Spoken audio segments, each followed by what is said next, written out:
सत्याच्या उन्माद आलो. केवळ तुझ्या पराचा ताबा सुटला आणि तू त्याला शाप दिले.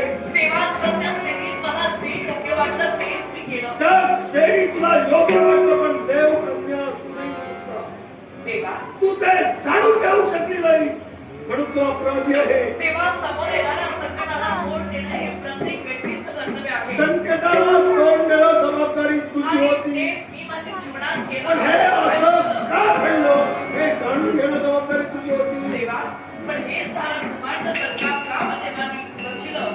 हे सारं कुमांड तर्का का देवाने निर्माण केलं असेल? तर तेव्हा मी नाहक त्रास शिवबंधला मी आता दिला आणि याचा पश्चाताप मला होतोय. पण तुला जो अपराध घडलाय त्या अपराधाचं शासन तुला भोगायला. तेव्हा पण ते शासन मला द्या. ते शासन भोगण्याची ताकद आहे माझ्यात. काही हरकत नाही. तुझ्यामुळे आज शिवाला देशोधडीला लागलाय. रानावनात तो फिरतोय. त्याच्यावर पर्वतमाळ संकट येत आहे. कारण तो कोण आहे हे जगात त्याला ओळखत नाही. त्यामुळे समाजाला त्याला लातेच्या